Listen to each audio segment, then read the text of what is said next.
वर्णानाम् अर्थसंघानां रसानां छन्दसामपि मंगलानां च कर्तारौ वन्दे पाणिविनायकौ। त्वमेव माता च पिता त्वमेव बन्धुः च सखा त्वमेव विद्या द्रविणं त्वमेव सर्वं मम देव। गुरुर्ब्रह्मा गुरुर्विष्णु गुरुर्देवो महेश्वरा गुरु साक्षात् परब्रह्म तस्मै श्री गुरवे नमः। कृष्णाय वासुदेवाय हरये परमात्मने प्रणतक्लेशनाशाय गोविन्दाय नमो नमः। वसुदेवसुतं देवं कंसचाणूरमर्दनं देवकी परमानन्दं कृष्णं वंदे जगद्गुरु। कृष्णं वंदे जगद्गुरु। अनंत कोटी ब्रह्मांड नायक भगवान श्रीहरींच्या अनंत कृपेने वैदिक विद्यार्थी असलेले सर्व तर त्यांच्या ते ब्राह्मण कुलामध्ये जन्माला आलेले आहेत। आपल्या सर्वांना ठाऊक आहे की श्रीमद भगवद्गीतेमध्ये भगवंत म्हणतात की मनाला नियंत्रण करण्याचे दोन मार्ग आहेत। एक मार्ग आहे स्वाध्यायाचा, अभ्यासाचा, आणि दुसरा मार्ग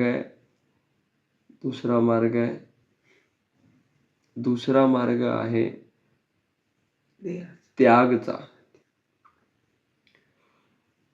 स्वाध्यायाचा किंवा अभ्यासाचा जो मार्ग आहे तो मार्ग फॉलो करताना, त्या मार्गाचं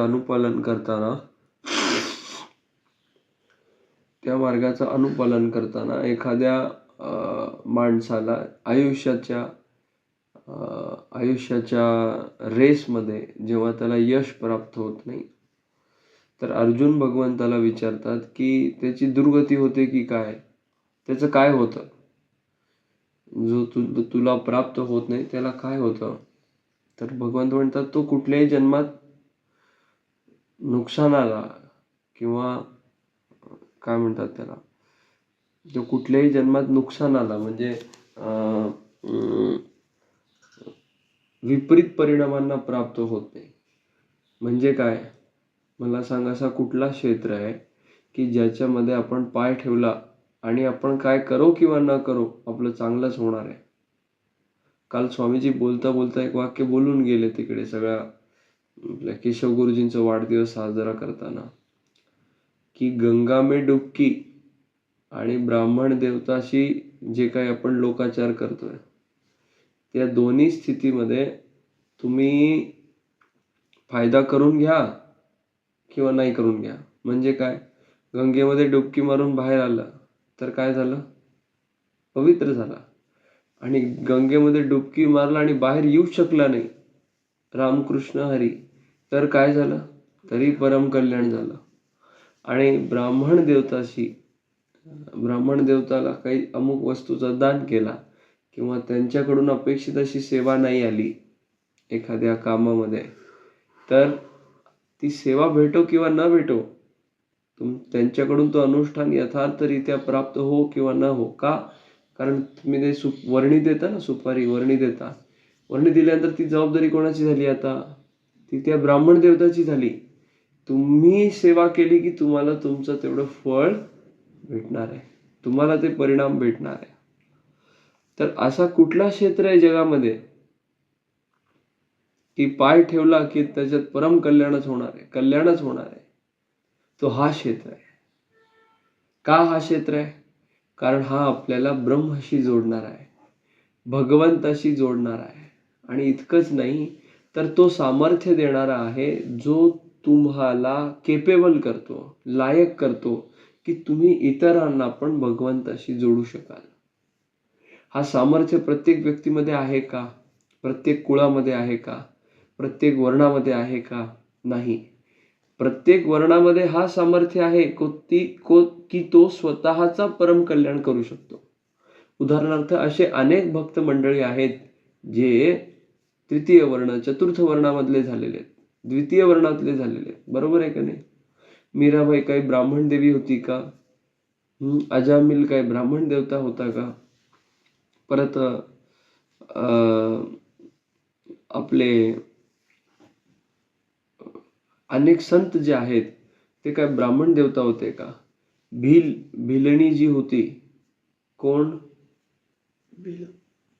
रामा रामा रटते रटते बीती रे उमरिया, कोणासाठी आहे हा भजन? हा, पण कोण गाते? शबरी माता. तर शबरी माता भिल कन्या होती. ती काय ब्राह्मण देवी होती का? नाही. तर भगवंताला प्राप्त करून घेण्याचं जे सामर्थ्य आहे ते प्रत्येक जीवात्म्याला, प्रत्येक मनुष्याला भगवंताने देऊन पाठवलेलं आहे. पण त्याच्यामध्ये आवश्यक असते आचार्यांची. आचार्य अनुग्रह, आचार्य कृपा जोपर्यंत होत नाही तोपर्यंत मार्गी लागत नाही विषय. आणि तो सामर्थ्य आपल्याला सहज प्राप्त होतो. कशामुळे? वैदिक जीवनाचा अवलोकन केल्याने. हे सगळेजण डॉक्टर, इंजिनियर, उद्योगपती, पैसा, अमकं डमकं सगळं करायला लागले. पण जो पॉवर, जी ताकद या अनुष्ठानामध्ये आयुष्याच्या आहे, वैदिकतेच्या अनुष्ठानामध्ये जी ताकद आहे, ती जगामध्ये अन्य कुठल्या साधनेमध्ये नाही. आहे का नाही? विद्वत्तेच्या अन्य कुठल्याही साधनामध्ये नाही. तर भगवंताशी जुळून आणि तो आचार्यांशी तो सामर्थ्य प्राप्त करून यथायोग्य पद्धतीने शिक्षा प्राप्त करून आणि मग तो सामर्थ्य प्राप्त करून तुम्ही जगाला देणार आहात सत्संग. वैचारिक आणि सांस्कृतिक नेतृत्व करण्याची आपली क्षमता वाढवण्यासाठी तुम्ही इथे आलेला आहात. आणि याच्यामध्ये आवश्यक आहे की प्रामाणिकपणे आणि पुढचा विचार करून, पुढच्या 50-20 वर्षाचा विचार करून आपण आज शिकलं पाहिजे. आपण शिकतो गुरुजींच्या भीतीने, आपण शिकतो आईवडिलांच्या आग्रहाने, आपण शिकतो स्वामीजी काय म्हणतील या विचाराने, आपण शिकतो भीतीने की अरे माझ्यासोबतचे पुढे जातील, मी इथेच राहीन.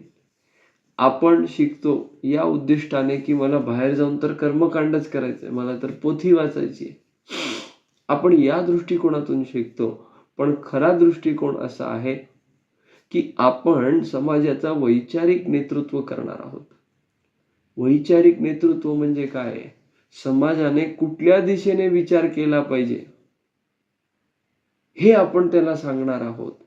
आणि वैचारिक नेतृत्व सगळ्यात महत्वाचं का आहे? कारण आयुष्यात होणारी प्रत्येक गोष्ट एका सिंगल विचाराने सुरू होत असते. उदाहरणार्थ काय?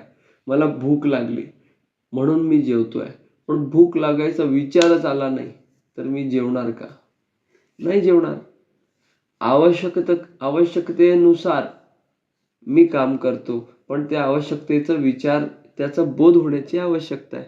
समजा ते नाही, आवश्यकता नाही आहे, पण मनाला एखादी गोष्ट आवडली म्हणजे त्याच्या प्रती विचार आला. बरोबर आहे ना? आवडणे नावडणे हा काय आहे? त्याच्या प्रतीचा विचार आहे. तर विचारच आला नाही किंवा विचार चुकीचा असेल तर परिणाम पण काय होणार? वाईट होणार, चुकीचा होणार. म्हणून आवश्यक आहे की ज्या समाजाचं आपण वैचारिक नेतृत्व करणार आहोत, वैचारिक दृष्टिकोन त्याचा आपण बांधणार आहोत, बनवणार आहोत, त्याकरिता आपला वैचारिक जो स्तर आहे, जो आयाम आहे, जी दिशा आहे वैचारिक गोष्टींची, ती कशी पाहिजे? प्रचंड सुदृढ पाहिजे. त्याच्यामध्ये आपण म्हणजे असं कॉम्प्रोमाइज नाही केलं पाहिजे. आणि त्याच्यासाठीचा पहिला पाऊल म्हणजे ज्या हेतूने आपण इथे वैदिक विद्या घेतोय त्या हेतूला खऱ्या अर्थाने जाणणे आणि जगण्याचा प्रयत्न करणे. आपण भगवंताशी एकरूप होण्यासाठी इथे आलेलो आणि अख्ख्या जगाला भगवंताशी जुळून आणून देण्याकरिता आपण हा ज्ञान घेत आहोत. आहे की नाही? मग या ज्ञानाला कोणाच्या भीतीने, कोणाच्या लोकलज्जेने, ईर्षेने, कॉम्पिटिशनच्या भावनेने किंवा अर्थार्जन करण्याच्या बुद्धीने ह्याला जर आपण शिकलो तर मला सांग, याच्यामधला जो सत्व आहे तो राहणार का? नाही. आणि म्हणून याच्यामधलं सत्व जर टिकून ठेवायचं असेल तर याला सात्विक दृष्ट्या शिकलं पाहिजे. आणि सात्विकतेची परिभाषा वारंवार श्रीमद भगवद्गीतेमध्ये भगवंत सांगताना काय म्हणतात? अपेक्षा नसलेला, मनामध्ये कपट खोट नसलेला, अहंभाव नसलेला, या गुणांनी युक्त असलेले कार्य हे सत्वगुणी असतात. या गुणाने युक्त असलेला विचार हा सत्वगुणी असतो, सात्विक विचार असतो. सात्विकतेची सात्विकतेच्या पराकाष्ठा रूपी उंचीला आपल्याला गाठायचं आहे वैचारिकरित्या. आणि ते केवळ आणि केवळ आपण आपल्या जीवनचर्यामधून साध्य करू शकतो. हा खूप मोठा लाभ आहे, ही खूप मोठी संधी आहे की आपल्याला या वेशभूषेमध्ये, या स्वरूपामध्ये राहून भगवंताला प्राप्त करण्याचा, तो ब्रह्मज्ञान शिकण्याचा आपल्याला अवसर भेटत आहे. सहजपणे एखादा व्यक्ती याला प्राप्त करू शकत असेल अशा वैदिक जीवनचर्याचं अनुपालन करण्याची आपल्याला संधी भेटत आहे. हे प्रत्येकाला भेटत नाही. जगाची 800 कोटी संख्या आहे. त्या 800 कोटी संख्येमध्ये कितीतरी ब्राह्मण देवता आहेत. त्या अनेक ब्राह्मण, लाखो करोडो ब्राह्मण देवतांमध्ये ते क्वचितच भाग्यशाली तुम्ही आहात की तुम्ही या स्वरूपात इथे वेदविद्या शिकत आहात, परमपूज्य स्वामीजींच्या सानिध्यामध्ये शिकत आहात. सिद्ध महापुरुष भेटणे हे खूप खूप खूप भाग्याचं काम आहे. त्यांचा आशीर्वाद आपल्याला भेटतंय. महात्मा लोकांनी दृष्टी केली तर आपलं कल्याण होतं. जगाने दृष्टी केली तर दृष्टी लागते, आणि महात्मा लोकांनी दृष्टी केली तर लागलेल्या सगळ्या दृष्ट्या जाऊन आपला परम कल्याण होऊन जातो. त्यामुळे ही संधी, याचं सोनं केलं पाहिजे. ही सुवर्ण संधी आहे, याचा वापर केला पाहिजे. आणि दररोज स्वतःला विचारलं पाहिजे, पुढच्या 50 वर्षाचं माझं काय विचार आहे? मी वैदिक झाल्यानंतर हे काय थातर मातर छोटं मोठं काम करायसाठी मी वैदिक वाङ्मय शिकतोय का? ही ब्रह्मला जोडणारी जी परंपरा आहे, मी काय माझी फक्त उपजीविका करण्यासाठी ही शिकतोय का?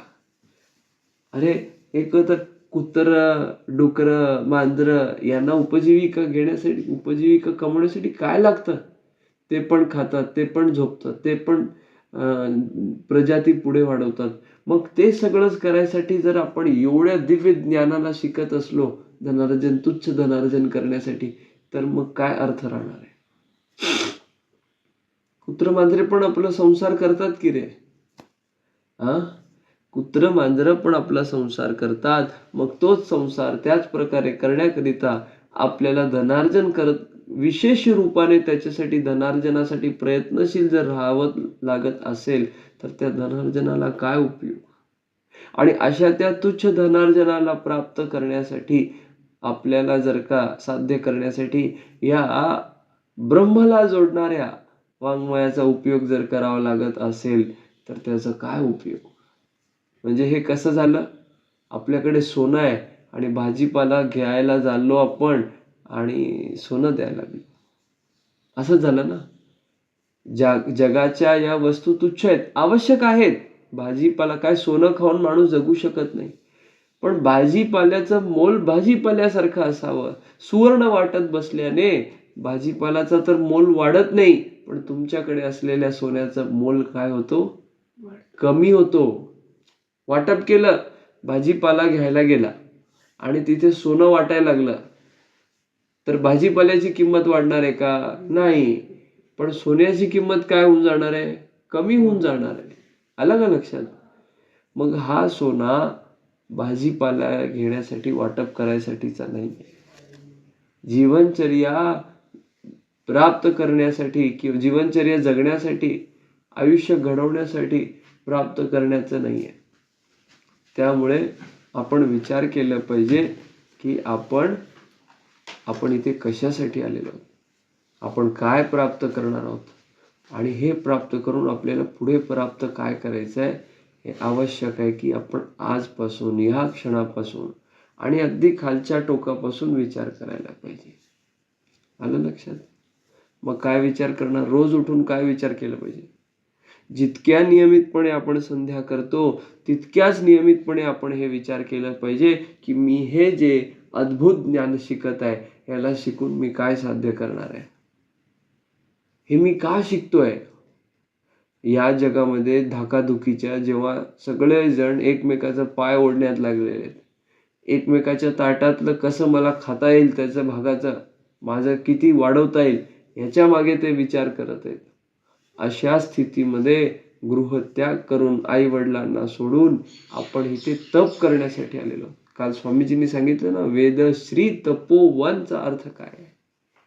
त्या वेदांची सेवा, पूजा, त्यांचा स्वाध्याय, त्यांना डोक्यावरती मस्तकी धारण करून आपण तप करण्यासाठी आलेलो. आणि असा हा अनमोल आणि अद्भुत ज्ञान प्राप्त करून जर का आपण भाजी भाकरीसाठी धावपळ करणार असू तर त्या ज्ञानाचा अपमान होणार नाही का. आणि म्हणून अद्भुत या ज्ञानाला प्राप्त करून आपण स्वतःला कशा प्रकारे जबरदस्त बनवू शकू, आपली तशी पात्रता बनवू शकू की आपल्या शब्दाला सगळं जग मानलं पाहिजे, आपला शब्द प्रमाण असला पाहिजे. काल स्वामीजी बोलता बोलता बोलले, केशव गुरुजींच्या 50व्या वाढदिवसाच्या पदार्पणानिमित्त स्वामीजी बोलले की त्यांचे जे गुरुजी होते आणि जे सिनियर मंडळी होते, त्यांना जे सोबत होते, मानणारे होते, तर त्यांच्यामध्ये सगळ्यांमध्ये एक प्रकारचा संवाद झाला. कशाविषयी की कधी साजरा करावा वाढदिवस, तो वर्ष संपल्यानंतर की तो वर्ष लागल्या. सहस्त्रचंद्र दर्शन करतात ना 81व्या वर्षी, त्या संदर्भात झाला होता. तर सोबतचे त्यांचे जे वरिष्ठ होते त्यांनी ठरवलं आणि स्वामीजींना सांगितलं, किशोरजी सगळे पुस्तक हुडकून काढा, काय विधान आहे. पुस्तक बरोबर आहे, पोथी चुकीची आहे, मी सांगतोय ते बरोबर आहे, इतका आत्मविश्वास. आणि त्यांनी जे सांगितलं तेच बरोबर निघालं, असे सांगणारे. पण तो आत्मविश्वास कधी येतो, जेव्हा आपल्या मनामध्ये कपट नाहीये, इगो नाहीये, माझं बरोबर आहे हे सिद्ध करण्याची होड नाहीये. आणि हेच काय आहे, हेच कर्मयोग आहे, हेच भक्तियोग आहे. जेव्हा आपण माझं मत आहे असं व्यक्त करत नाही तेव्हा आपण कर्मापासून मुक्त राहतो. आणि अशा विशुद्ध कर्मयोगाने जेव्हा आपण वेदांचा तप करू तर मला सांगा, आपल्या जिव्हेतून निघणारा प्रत्येक शब्द हा खरा असणार नाही का. झालं मग आपण बोलावं आणि देवाने ऐकावं, ह्या स्थितीला आपण प्राप्त होतो. म्हणूनच तर दिलेला श्राप आणि दिलेला वरदान फलीभूत होत होता. आज श्राप देणारा किंवा आशीर्वाद देणारा, वरदान देणारा जो व्यक्तिमत्व आहे, जी जिव्हा आहे, त्याच्यातलं सत्व कमी झालं आहे.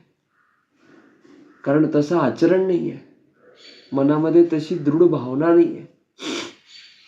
मग दृढ निश्चित नसलेला व्यक्ती, आत्मा भावाने तृप्त नसलेला व्यक्ती आणि साधनाहीन असलेला व्यक्ती, मनामध्ये खोट असलेला व्यक्ती, कशा प्रकारे त्याचे शब्द खरे होतील.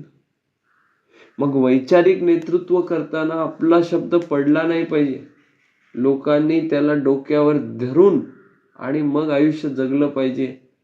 असं होण्यासाठी आता तपश्चर्या करण्याची आवश्यकता नाही का. आपण विचार करतो, अरे उत्सव झाला, झोप येते. अरे माझं पण चुकतंय, मी काय खूप तपस्वी अशातला बिलकुल काही भाग नाही, तुच्छ आहे, महामूर्ख आहे. माझ्याकडून तर साधं सकाळी वेळेवर उठणं सुद्धा होत नाही रोज, इतका पापी आहे. पण सांगण्याचं काम काय, निवेदन करण्याचं काम काय, त्याच्या मागची तळमळ आणि धडपड काय, की तुम्ही परमप्रतापी व्हावे आणि तुम्ही वैचारिकरित्या सबळ व्हावे आणि इतके सबळ व्हावे की या राष्ट्राचं नेतृत्व तुम्ही समर्थ रामदास स्वामी महाराजांसारखं करावं. त्यावेळेसचा आपला राष्ट्र, आपला स्वराज्य होता, त्या स्वराज्याचे अधिष्ठाता छत्रपती शिवाजी महाराजांचे आचार्य ते होते.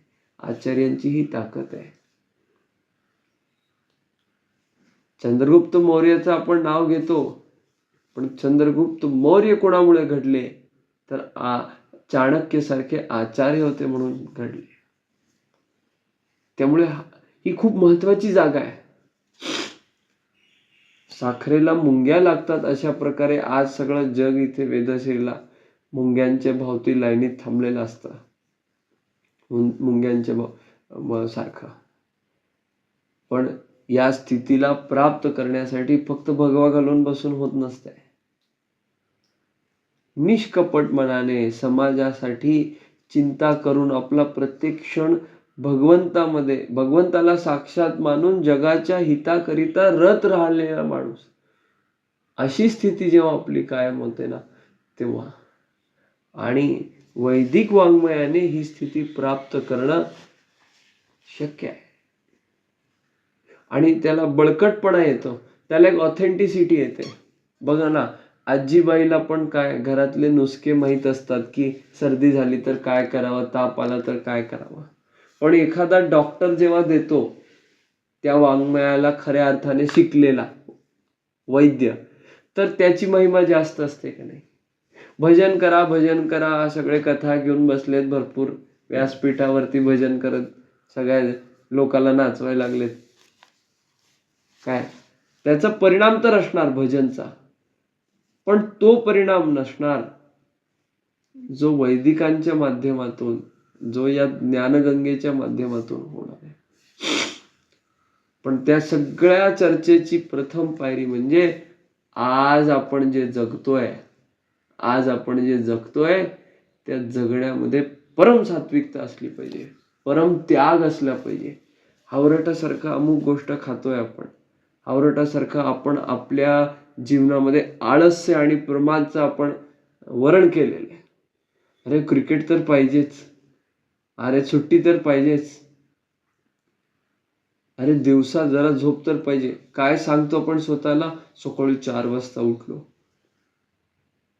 अरे सकाळी 4 वाजता उठायचं तर रात्री भोजन करून झोपून टाक, प्रार्थना करून 10 वाजता.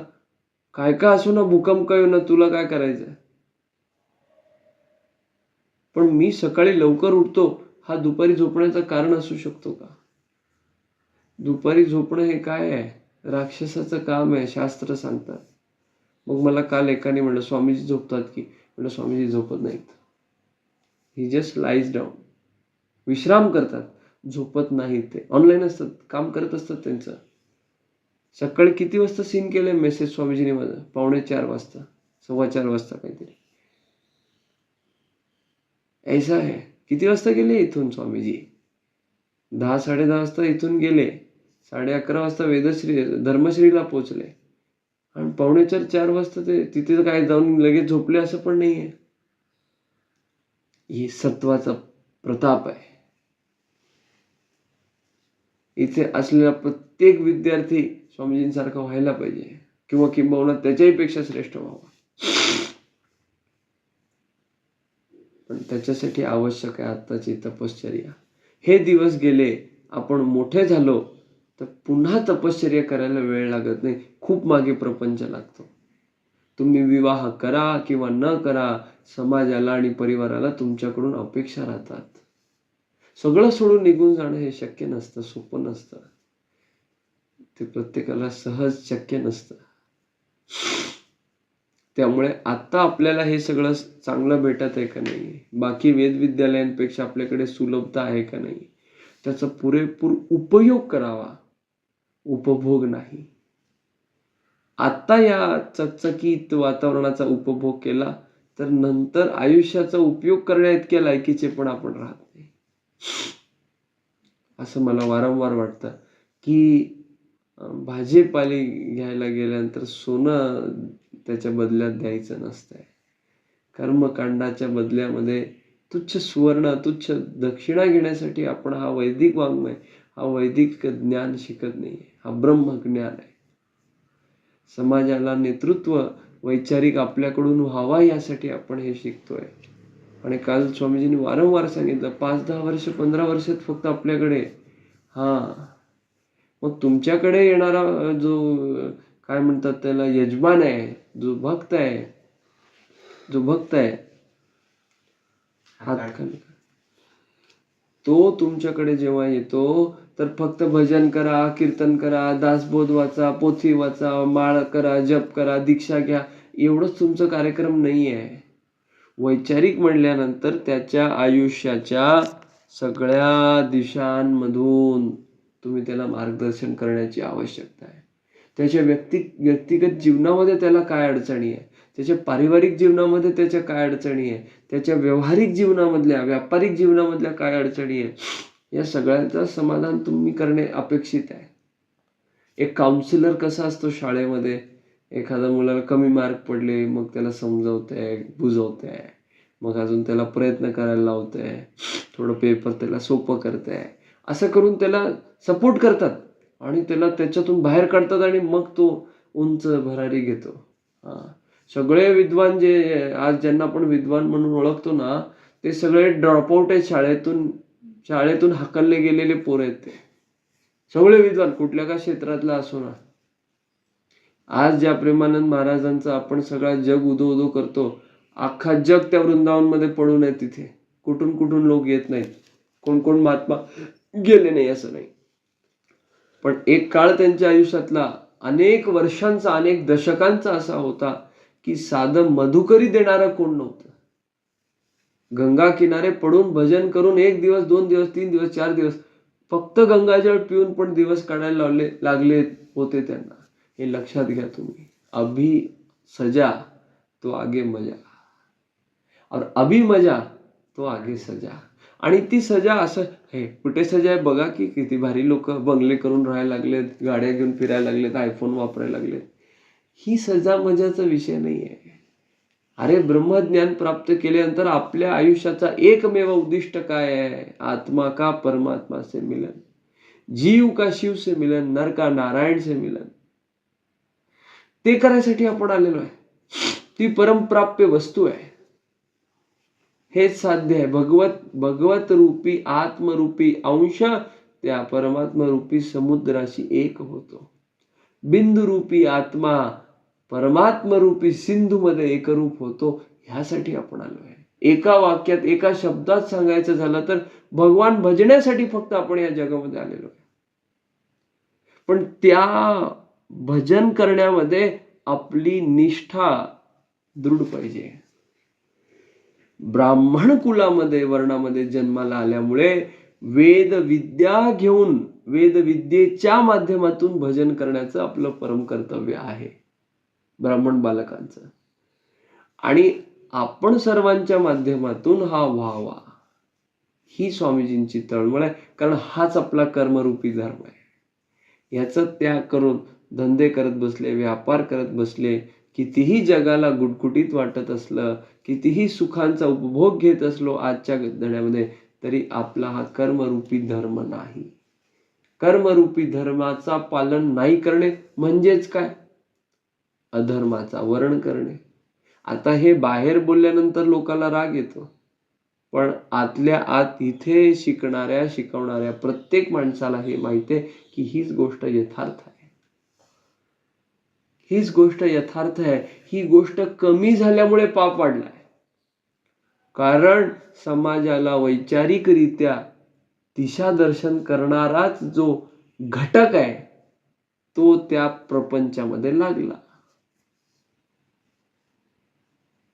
आणि म्हणून भारताच्या दुर्गतीला आपल्याला जर थांबवायचं असेल, सद्गती होत आहे पॉलिटिकली आणि सगळ्या त्या बाकी दृष्टीने जे लोक सगळे प्रयत्न करत आहेत, पण आपल्या क्षेत्रामध्ये पण आडंबर कमी नाही, आपल्या सगळ्यांना ठाऊक आहे.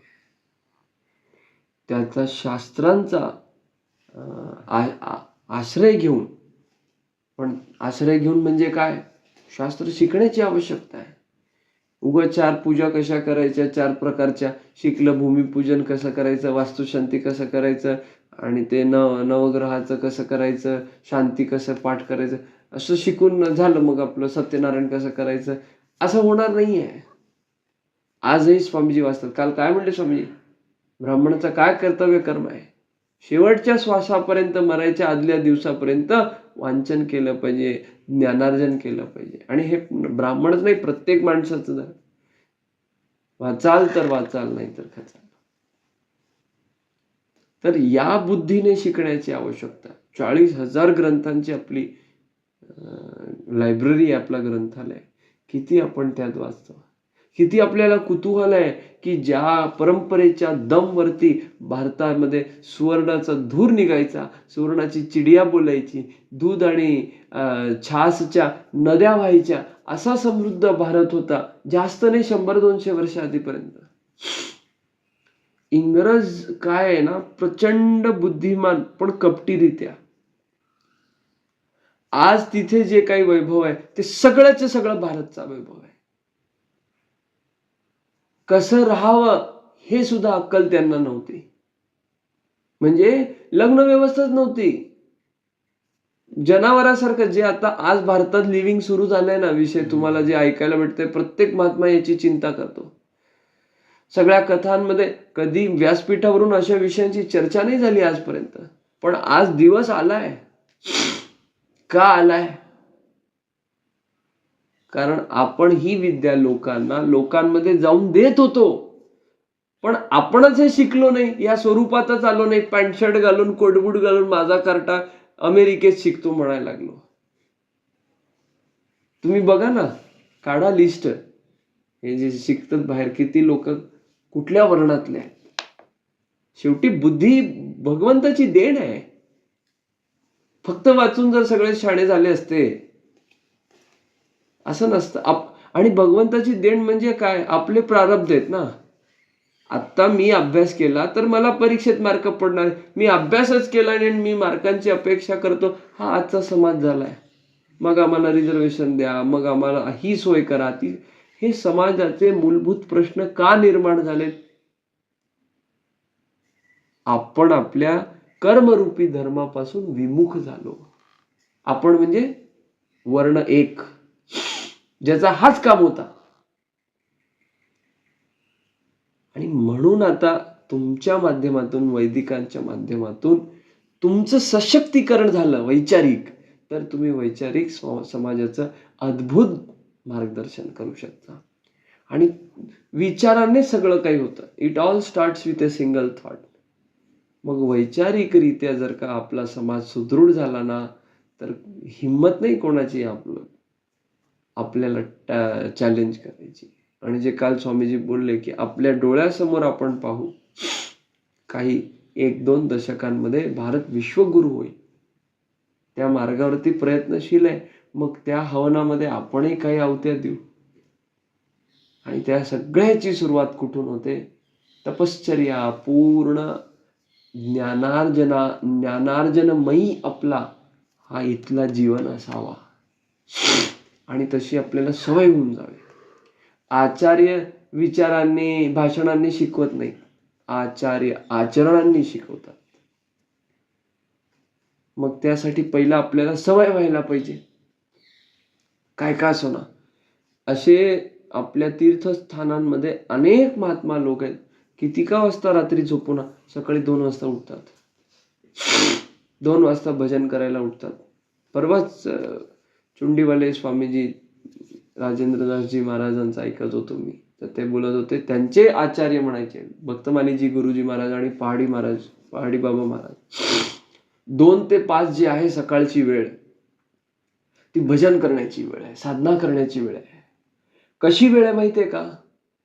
एखादा हाट लागतो, हाट म्हणजे बाजार लागतो, बाजारपेठेत भाज्यांचा, वस्तूंचा. तर सकाळी सकाळी गेलं तर काय भेटते? ताजं भेटतंय. आणि तुम्ही 9-10 वाजता गेले तर काय भेटतंय? शिळं राहिलेलं भेटतंय. सकाळी 2 ते 5 ची जी वेळ आहे ती वेळ आहे. बाजार लागतो ना, ती वेळ आहे.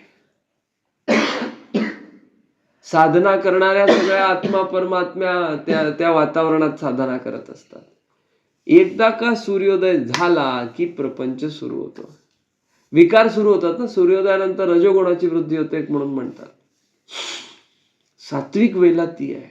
दासनी प्रयत्न केलाय बरं का, पण ते कायम नाही राहू शकला. दुसरे व्याप असतात. आणि हा बहाणा करणं पण खूप चुकीचं आहे. पण जे भगवंताची इच्छा, कधीतरी साध्य होईल, खूप इच्छा आहे. आणि त्याचा परिणाम बघायचा असेल तर अख्खा जग 1 वाजता रात्री तिकडे वृंदावनमध्ये त्या परिक्रमा मार्गामध्ये पडून असतं. अख्खं जग. कुठल्या देशातून लोक येत नाहीत, कुठल्या देशातून. हा प्रताप आहे. सात्विकतेची साधना करण्याचा हा प्रताप आहे. आणि प्रत्येक माणूस असा होऊ शकतो आपल्यापैकी. फक्त त्या दिशेने पाऊल टाकायला पाहिजे, साधना केली पाहिजे. अभी तप जप तो आगे परिणाम मिल जाएगा. अभी तप रूपी सजा का वर्ण कर लेंगे तो आनंद रूपी मजा अपने आप बाद में आ जाएगा. असं आहे. आणि हे सांगण्यासाठीच मी इथे येतो, माझं सगळं सोडून. फक्त स्वामीजींचं दर्शन घ्यायचं असेल तर ते कुठेही घेता येतं. जिथे स्वामीजींचा कार्यक्रम आहे तिथे टपकायचं आपलं. महाराष्ट्रात कुठे शनिवार रविवार बघून जायचं, पुण्यात जायचं. एवढं लांब कोणासाठी येतो? हे उत्सव बघण्यासाठी येत नाही आम्ही. असले अनेक उत्सव बघायला भेटतात. काय करते उत्सव बघून? युट्यूबवर चांगलं दिसतंय. तुमच्यासाठी चालू आहे. कशाच्या बदल्यात? मानधन नाही, यायचं भत्ता नाही. ते देतो म्हणले, मीच भांडलो. ते दिले तर आम्ही नुगरे झालो ना स्वामीजींना. स्वामीजींचा परम लाभ आम्हाला भेटत आहे, वैदिकांची सेवा करण्याचा लाभ भेटत आहे. मग त्याचं मोल असू शकतो का? बरं, मोल घेतला तर शिकवणार काय? अनमोल चर्चा चालू आहे आणि मीच मोल घ्यायला लागलो.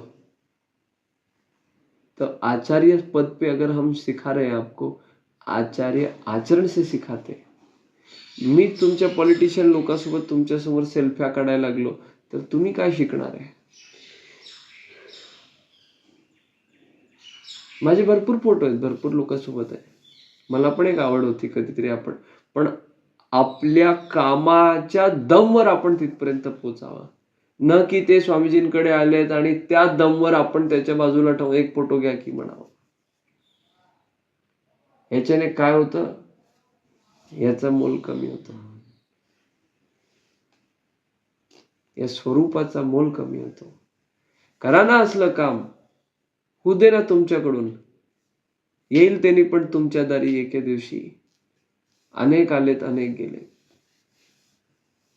आणि याचं का महत्व मला वाटतो? कारण जेव्हा जेव्हा मी स्वामीजींना विचारलं, स्वामीजी राम मार्ग की राजमार्ग? राम मार्ग म्हणजे हा मार्ग, साधूंचा मार्ग. राजमार्ग म्हणजे राजकीय लोकांचा मार्ग. स्वामीजी नेहमी मला राम मार्ग म्हणलं, कारण त्याने आपल्या जीवनामध्ये त्याचा वर्ण करून जीवन जगून आपल्याला दाखवलेलं आहे. आणि त्याचा परिणाम आपण सगळेजण बघतो. असं आहे. त्यामुळे आपण सर्व विचार करा. इथे येण्यामागची धक्काधूक फक्त आपल्याकरिता आहे. तर आपल्या मित्रांना हे सांगा. एवढं नाक जाम आहे सकाळी गावभराचं काढलं, पण धडपड कोणासाठी आहे? तुमच्यासाठी. काय भेटणार आहे? काहीच भेटणार नाही. कोई माने या न माने ये मुकद्दर है उसका. कोई माने या न माने ये मुकद्दर है उसका. आवाज लगाना तो हमारा काम है. आवाज लगाना तो हमारा काम है. नारायण नारायण नारायण नारायण.